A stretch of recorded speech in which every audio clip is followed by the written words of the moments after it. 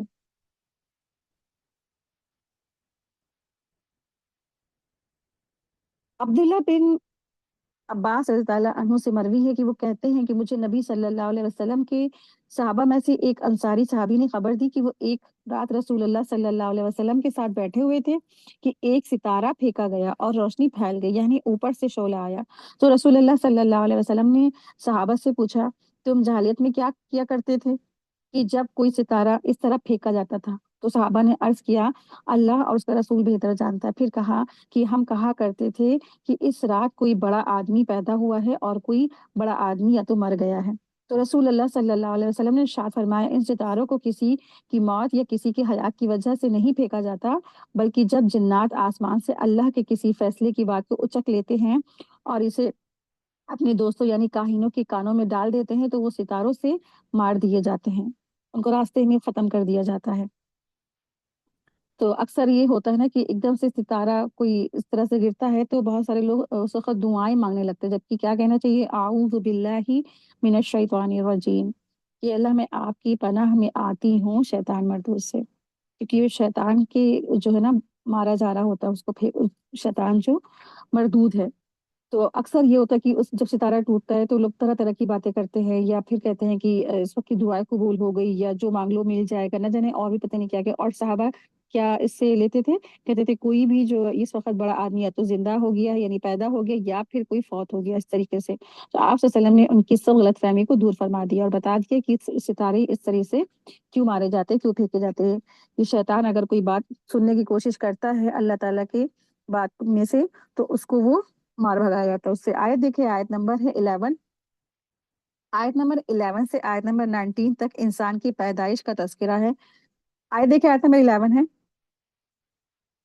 ان کافروں سے پوچھو کہ کیا آیا ان کا پیدا کرنا زیادہ دشوار ہے یا انہیں ہم نے یا جنہیں ہم نے پیدا کیا ہے، ہم نے انسانوں کو لیزدار مٹی سے پیدا کیا ہے، بلکہ تو تعجب کر رہا ہے اور یہ مسخرہ پن کر رہے ہیں۔ اور جب انہیں نصیحت کی جاتی ہے یہ نہیں مانتے ہیں، اور جب کسی معجزے کو دیکھتے ہیں تو مذاق اڑاتے ہیں اور کہتے ہیں کہ یہ تو بالکل خلم خلا جادو ہے۔ کیا جب ہم مر جائیں گے اور خاک اور ہڈی ہو جائیں گے پھر کیا سچ مچ ہم زندہ کیے جائیں گے، یا ہم میں پہلے کے ہمارے باپ دادا بھی؟ تو جواب دے دے کہ ہاں ہاں، اور تم ذلیل ہو جاؤ گے، وہ تو صرف ایک زور کا نعرہ ہے، یکایک دیکھنے لگیں گے یہ۔ آیت 20 دیکھیں، آیت 20 سے 26 تک کی قیامت کے دن کفار کا جو افسوس اور حسرت ہے اس کا ذکر ہے۔ آیت 20، اور کہیں گے کہ ہائے ہماری خرابی، یہی جزا اور سزا کا دن ہے۔ آیت 21، یہی فیصلہ کا دن ہے جسے تم جھٹلاتے رہے، ظالموں کو اور ان کے ظالموں ظلم کو، اور جن جن کی وہ اللہ تعالیٰ کے سوا عبادت کرتے تھے، ان سب کو جمع کر کے انہیں دوزخ کی راہ دکھا دو اور انہیں ٹھہرا لو، اس لیے کہ ان سے ضروری سوال کیے جانے والے ہیں۔ آئے 26 اور 25 اور 26 دیکھیں، کیا وجہ ہے کہ اس وقت ایک دوسرے کی مدد نہیں کرتے بلکہ وہ سب کے سب آج فرما بردار بن گئے ہیں۔ تو یہاں پہ اللہ سبحانہ تعالیٰ نے ارشاد فرمایا ہے کہ قیامت کے دن کفار کا اپنے آپ کا ملامت کرنا اور پچھتانا، افسوس کرنا، حسرت کرنا ان کے کچھ کام نہیں آئے گا، اور اسی کا یہاں پہ تذکرہ ہے، اور وہ ندامت کریں گے، شرمندگی کریں گے، پچھتائیں گے اور دہشت ناک مناظر کو دیکھ کر کے اور ڈر جائیں گے، کہیں گے ہائے ہم نے جو ہے دنیا میں رہ کر رسول کی بات مانی ہوتی۔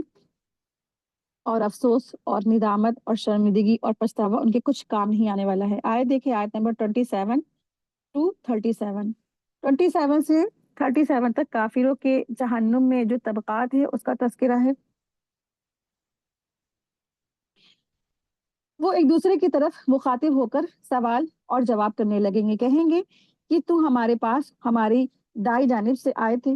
آئے 29، وہ جواب دیں گے کہ نہیں، بلکہ تم ہی ایمان والے نہ تھے، اور کچھ ہمارا زور تو تم پر تھا ہی نہیں، بلکہ تم خود سرکش لوگ تھے۔ آئے 31 دیکھیں، اب تو ہم سب پر ہمارے رب تعالیٰ کی یہی بات ثابت ہو چکی ہے کہ ہم عذاب چکھنے والے ہیں۔ آئے 32 ہے، ہم نے تمہیں گمراہ کر دیا، ہم تو خود ہی گمراہ ہیں، اور ہم نے تمہیں گمراہ کیا اور ہم تو خود ہی گمراہ ہی تھے۔ اب آج کے دن تو یہ سب کے سب عذاب میں شریک ہیں، ہم گنہگاروں کے ساتھ اسی طرح کیا کرتے ہیں۔ یہ وہ لوگ ہیں جب ان سے کہا جائے گا کہ اللہ تعالیٰ کے سوا کوئی معبود نہیں ہے تو یہ سرکشی کرتے تھے۔ آیت 36 اور 37 دیکھیں، اور کہتے تھے کہ کیا بھلا ہم اپنے معبودوں کو ایک دیوانے شاعر کی بات پر چھوڑ دینے والے ہیں؟ نہیں، نہیں، بلکہ نبی صلی اللہ علیہ وسلم تو سچا دین لائے ہیں اور سب رسولوں کو سچا جانتے ہیں۔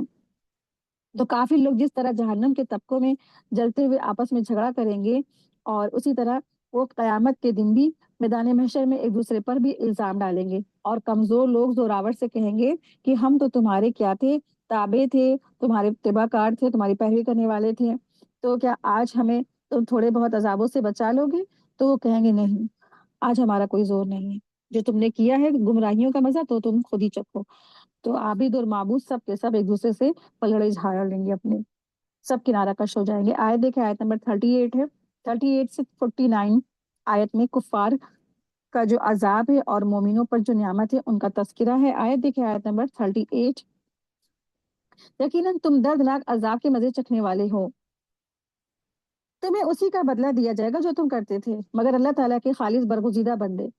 آیت 41 دیکھیں، انہی کے لیے مقررہ روزی ہے، میوے ہر طرح کے، اور وہ عزت والے اکرام والے ہیں۔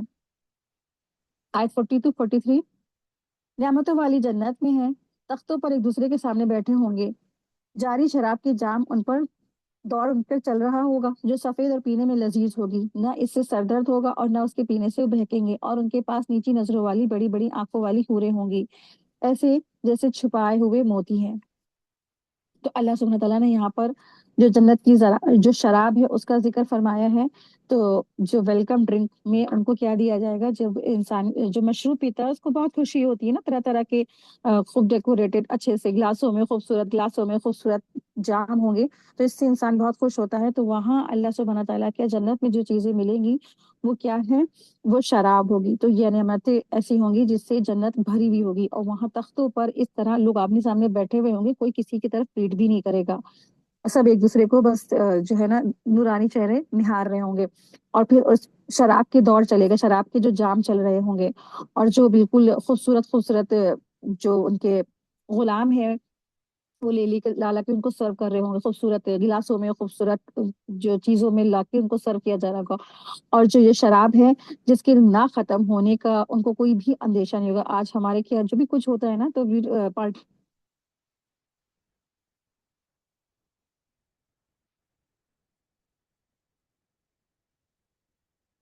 ابھی ہے، انسان کے درد میں درد ہوتا ہے سر میں، پھر اس کو بے ہوشی ہو جاتی ہے، پھر لڑکھڑاتا ہے، پھر گر جاتا ہے، پھر چوٹ آ جاتی ہے، ہڈی ٹوٹ جاتی ہے، فریکچر ہو جاتا ہے، ایسا اوپر سے کبھی چھت سے گر جاتا ہے، کبھی ہے نا کبھی بلڈنگ سے گر جاتا ہے انسان نشے کی حالت میں، اس طرح سے اپنا سد بد سب کھو دیتا ہے، یا پھر پینے سے اس کو الٹی آتی ہے، پیٹ میں درد ہوتا ہے، تمام طرح کے نقصانات ہوتے ہیں، یا تو پھر زیادہ پینے سے کیا ہوتا ہے، انسان کے پھیپھڑے ہی خراب ہو جاتے ہیں، لیور خراب ہو جاتا ہے۔